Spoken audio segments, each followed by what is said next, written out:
Apa jadinya jika seseorang yang selama ini dituduh sebagai dalang gerakan berdarah, ternyata bukanlah ideolog militan, melainkan prajurit yang sedang panik menyelamatkan presidennya dari ancaman kudeta? Itulah yang mencuat dari persidangan Letkol Untung setelah peristiwa 30 September 1965. Fakta-fakta yang terungkap menunjukkan sesuatu yang jauh lebih kompleks dari narasi tunggal yang selama ini diyakini publik.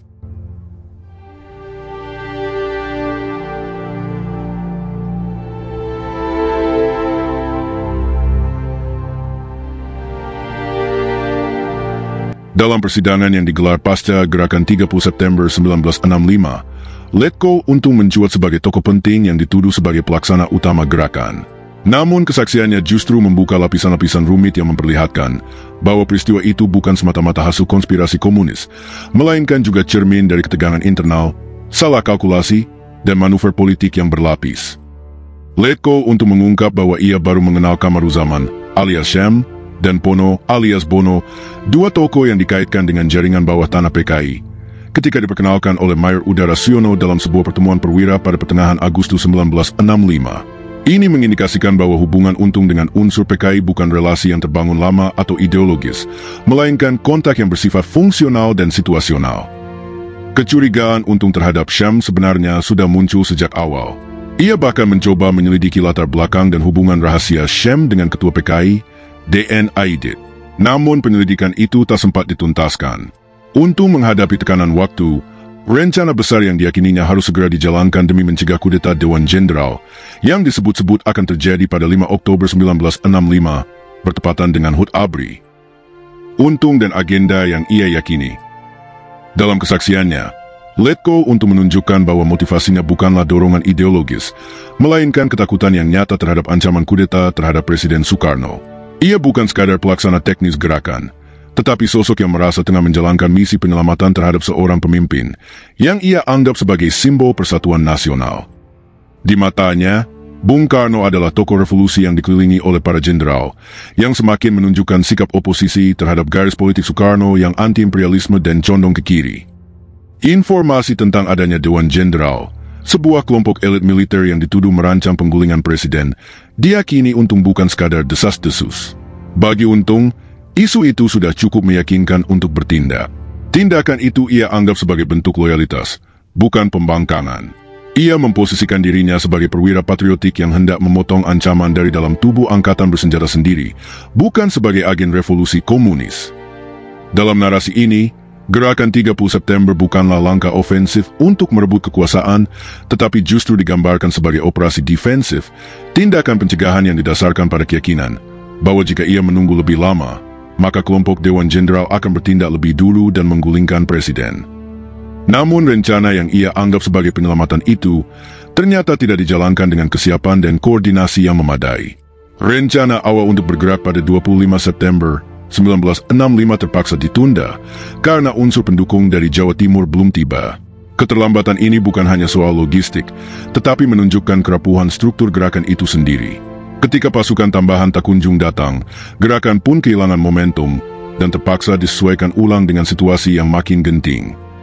Penundaan tersebut juga menyingkap realitas bahwa tidak ada satu komando yang kuat dalam tubuh gerakan.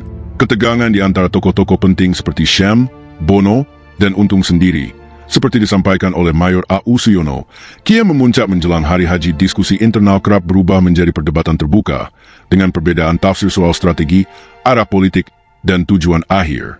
Ini bukan ciri khas dari sebuah gerakan yang dipimpin dengan disiplin ideologis, melainkan cermin dari sebuah aliansi longgar yang disatukan oleh ketakutan dan kepanikan. Untung, dalam posisi ini, terlihat semakin terisolasi. Ia bukan seorang pemimpin gerakan revolusioner dengan jaringan ideologis yang rapi.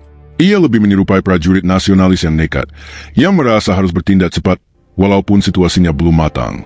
Dalam kondisi seperti ini, keputusan yang diambil cenderung impulsif dan keliru, bukan karena motif jahat, tapi karena salah membaca medan politik yang sedang bergerak sangat cepat. Dengan memahami dinamika ini, kita mulai melihat bahwa tindakan Letkol Untung tidak bisa secara sederhana dikategorikan sebagai kudeta komunis. Sebaliknya, itu adalah respon penuh kecemasan dari seorang prajurit yang percaya bahwa ia harus menyelamatkan presidennya, meski pada akhirnya, tindakan itu justru mempercepat keruntuhan struktur politik yang selama ini ia bela. bukan komunis, tapi tentara nasionalis. Salah satu pertanyaan kunci yang menggoyahkan narasi bahwa Letko Untung adalah agen PKI adalah ini, jika benar ia seorang komunis bawah tanah, mengapa ia tidak memiliki akses langsung kepada Den Aidit, tokoh paling sentral dalam struktur PKI saat itu? Mengapa pula ia harus menyelidiki sendiri siapa sebenarnya Kamaruzaman dan meraba-raba posisi politiknya dalam organisasi komunis? Seorang kader ideologis, apalagi yang berpangkat perwira TNI seperti Untung, semestinya sudah dilatih secara politis dan memiliki hubungan terstruktur dengan pusat-pusat kekuasaan partai. Namun dari kesaksian dalam pengadilan dan pengamatan terhadap tindak tanduknya, tampak bahwa Letko Untung tidak memiliki kedekatan itu. Ia justru mempertanyakan sendiri kredibilitas dan latar belakang Syam, yang menunjukkan adanya jarak, bahkan kecurigaan, terhadap aktor-aktor yang dianggap mewakili kepentingan PKI. Ini memperkuat kesan bahwa Letko Untung bukanlah bagian dari jaringan ideologis komunis yang rapi dan terencana.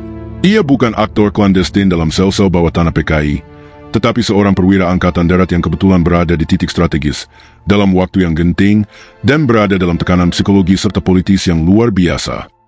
Dalam kerangka ini, identitas politik Letko Untung lebih cocok dilihat sebagai tentara nasionalis loyalis Soekarno, bukan sebagai revolusioner kiri. Ia bergerak bukan karena idealisme kelas atau revolusi, tetapi karena keyakinannya bahwa presiden yang ia hormati tengah dalam bahaya.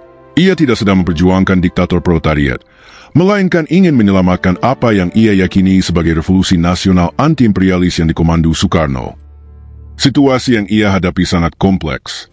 Waktu itu, politik Indonesia berada dalam kondisi yang bisa disebut sebagai perang urat syaraf.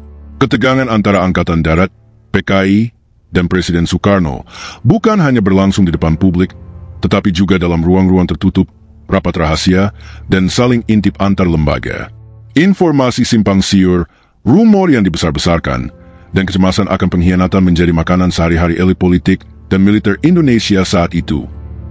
Cornell Paper, sebuah dokumen analitis yang disusun oleh para Indonesianis dari Cornell University seperti Benedict Anderson dan Rudem Sifta lama setelah tragedi tahun 1965, secara gamblang menyebut bahwa peristiwa ini tidak bisa dibaca secara sederhana sebagai plot komunis. Mereka menggambarkan kondisi sebelum peristiwa sebagai jebakan politik yang saling menjepit antara Presiden Soekarno, elit Angkatan Darat, dan PKI. Di tengah situasi seperti itu, tokoh-tokoh seperti Letko Untung tidak bergerak dengan peta yang jelas, tetapi dengan intuisi, ketakutan, dan loyalitas yang tak selalu berdasarkan kalkulasi rasional. Dalam pusaran ini, Letko Untung lebih tepat disebut sebagai pion dalam permainan besar kekuasaan. Ia percaya sedang menyelamatkan revolusi, tetapi justru terseret dalam peristiwa yang berujung pada kehancuran revolusi itu sendiri. Ia tidak memiliki perangkat politik untuk membaca bahwa beberapa orang yang ia percaya, termasuk mungkin Jenderal Soeharto, justru sedang menyiapkan panggung untuk mengambil alih kekuasaan. Dan karena ia bukan aktor ideologis yang punya jaringan, ia tak punya alat untuk mengevaluasi strategi lawan. Kesalahan utama Letko Untung bukanlah bahwa ia bagian dari PKI, tetapi bahwa ia terlalu percaya pada intuisi dan narasi yang berkembang di lingkarannya, tanpa menyadari betapa kompleks dan licinnya medan politik yang sedang ia masuki. Ia seorang perwira nasionalis yang ingin menjadi pelindung presiden, tetapi justru menjadi korban dari kegagalan komunikasi, permainan kekuasaan, dan kecemasan kolektif yang menjangkiti elit politik Indonesia pada tahun-tahun terakhir kekuasaan Soekarno. Akhir seorang prajurit antara kesetiaan, ilusi, dan manipulasi. Letko Untung dieksekusi mati pada tahun 1969 di Lembaga Pemasyarakatan Militer, Cimahi. Ia mengembuskan napas terakhir sebagai seorang prajurit yang setia, tapi barangkali terlalu sederhana dalam membaca permainan politik yang jauh lebih rumit dari yang ia bayangkan.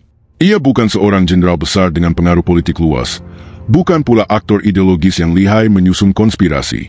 Ia adalah sosok antara, cukup strategis untuk dilibatkan, namun terlalu polos untuk menyadari bahwa dirinya hanya alat dalam sebuah permainan yang jauh lebih besar. Tragisnya, hingga detik-detik akhir hidupnya, Untung tetap mempertahankan keyakinannya bahwa apa yang ia lakukan adalah demi menyelamatkan Bung Karno dan revolusi nasional. Sebuah ilusi yang ia peluk erat, sekalipun dunia sudah menilainya sebagai pengkhianat negara. Ia tidak menyadari bahwa langkah-langkah yang ia ambil justru membuka jalan bagi naiknya kekuasaan baru yang kelak menyingkirkan Bung Karno dari panggung sejarah. Dalam sejarah politik Indonesia, dan mungkin juga sejarah politik dimanapun, nasib seperti ini bukan hal baru. Seringkali, para pelaku sejarah yang tampil di permukaan bukanlah sang perancang utama. Mereka adalah pelaksana Pion kadang-kadang juga tumbal. Di balik layar, ada aktor-aktor lain yang lebih lihai, lebih sabar, dan lebih kejam dalam memainkan catur kekuasaan.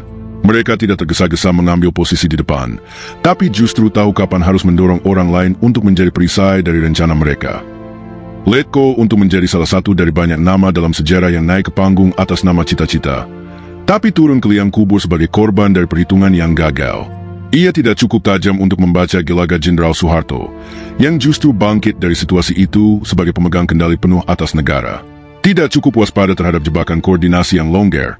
Tidak cukup berpengalaman untuk mencium manuver ganda dari pihak-pihak yang justru memanfaatkan kekacauan untuk kepentingan sendiri.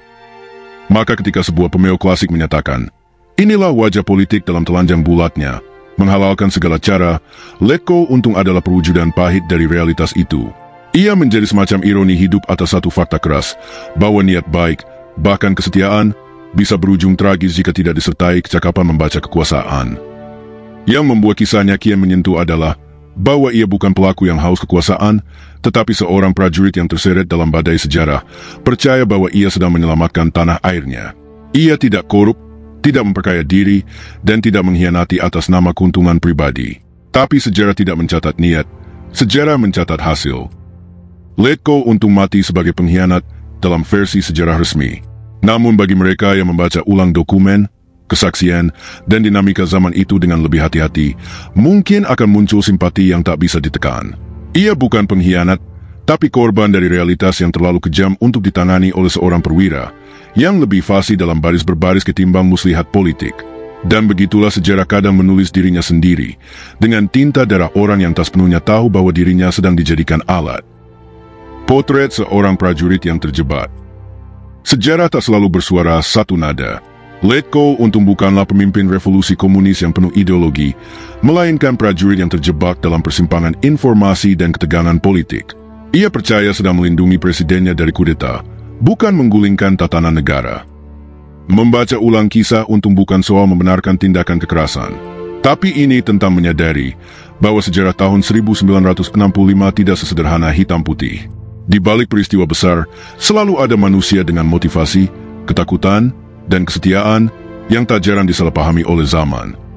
Membuka kembali dokumen pengadilan dan kesaksian lama seperti milik Letko Untung adalah bagian dari upaya kita untuk mengurai benang sejarah yang terlanjur dililit propaganda. Jika kita serius ingin membangun masa depan yang adil dan waras, maka membaca sejarah secara jernih adalah langkah pertama yang tak bisa ditunda. Kalau kamu tertarik dengan sejarah Indonesia yang jarang dibahas, atau ingin tahu lebih banyak tentang narasi-narasi alternatif G30S, klik subscribe, aktifkan lonceng, dan tinggalkan komentar di bawah. Apakah Letko Untung pahlawan yang salah langkah, atau tetap seorang pengkhianat? Sumber bacaan lengkap dan catatan referensi kami taruh di deskripsi video. Terima kasih sudah menonton.